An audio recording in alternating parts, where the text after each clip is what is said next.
Hey guys, on this episode I want to talk to you about why hiking is the best activity for weight loss. So on this new weight loss series I'm doing here, I'm going to cover a different topic with a body update on each one. Not only in regards to hiking, but also like running and cycling. If you do this up a hill or up an incline, the results are just much more dramatic than doing it on flat ground. But the main reason why I feel hiking is so much better for fat loss is because you gain something more than just the calories burned. So if you go for a run or someone, helping you get into shape and they're like, okay, you should start running, run 2 kilometers every day or 5 kilometers every weekend or something like that, then it's like this grueling task. There's no payoff aside from knowing you burn the calories, but you don't really, sure, you might feel good about yourself by getting it done, but week after week, you just get it's no real satisfaction to it. It's just like a chore you have to do. But with hiking, it's not like you go to the mountain and you think, oh, this is 5 kilometers up a mountain. This is such a chore. It's like, I can't wait till I get to the top to see that amazing view, which is a much different mindset. It's all in the mindset with this. There's a payoff. And when you get to the top of the mountain and you can, whether it's, just to breathe the fresh air and look over the valley or take a selfie, you're getting this sense of fulfillment that you accomplished something, and as well as the weight loss involved. It's much more enticing to do versus just going for a 10-kilometer run or something like that. Now, unless you are going for a run to a cool lake that you're going to swim in, but most people just kind of do their loop around their neighborhood. It's something boring and it's a grueling task. It's not running to somewhere cool. This simple fact allows you to do a lot more activity because there's a goal at hand. Just last weekend I did a 19-kilometer hike where I hiked down over to the bottom of this valley, down to this gorge, and then up to some lakes. And then from the lakes, we summited the peak, came back down, did the whole thing. So we got to swim at the lake, which was more than halfway. But from there, summiting the mountain, getting to see the view, it was grueling, no doubt.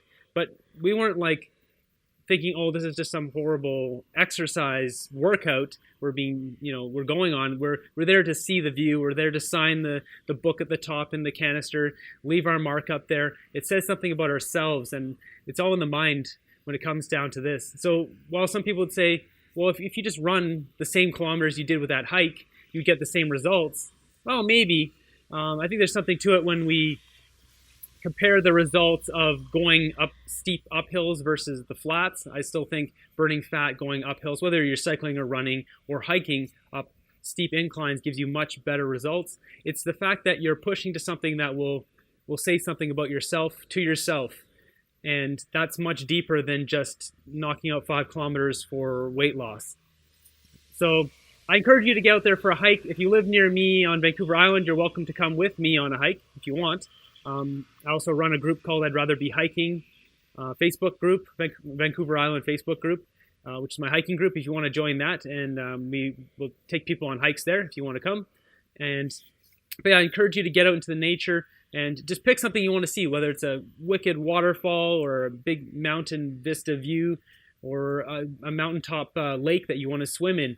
The rewards are much more psychological than just the going for a 5-kilometer run or going for that 20, 50, 100-kilometer bike ride. So give it a try if you've never been hiking. I understand some people hate hiking, and I don't understand why they hate hiking, but I do understand that just, it doesn't do it for some people. For me, it's just, I can't wait until the season where I can get out and do a lot of this stuff, because I don't really like to hike in the winter when there's lots of snow. Just the idea of falling in a big crevasse and being buried by the snow and stuff is not my thing. I do some hiking in the winter, but it's just more lower trails. I hike usually along the ocean where there's no snow, but that's because I'm in a warmer Canadian climate where we don't have snow usually along the ocean. So let me know in the comments below if you agree with this assessment or not.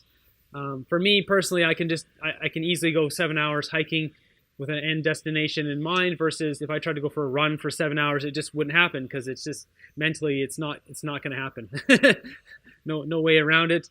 So let's just jump into a quick body update here. So for this, I've been going, it's been about a month since I filmed the last one. I'll probably start to do a little more frequently, but for this past month, I've just been starting to do a lot of running in terms of playing soccer, so burst running and steep hikes. So I've actually been eating more of a bulking kind of diet, a little more peanut butter, nut butter, that kind of stuff. And the reason for this, because goes against weight loss, is my muscles have just kind of disappeared, and I need to build it back up before I can kind of really push forward with this.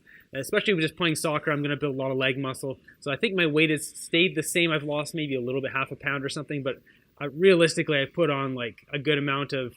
I've noticed like some more muscle in my shoulders and in my chest, as well as my legs are just getting way more dense like they used to be. So this first month was just building back up the body. There's going to be still some more building up for this next month, but I'm actually starting to, I've recently cut out the nut butters and the high calorie stuff, oats, and just kind of substitute stuff in like lots more Brussels sprouts and broccoli and stuff like that to help with the actual weight loss. So hopefully in this next month here, I'll really be able to cut down. I have noticed some fat loss, but as you can see here, you can judge for yourself in this like split screen view.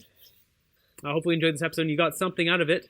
My goal here is just to help people lose weight because I've gone through so much of this myself. So consider subscribing, thumbs up, and all that riffraff. And until the next one, have a great day.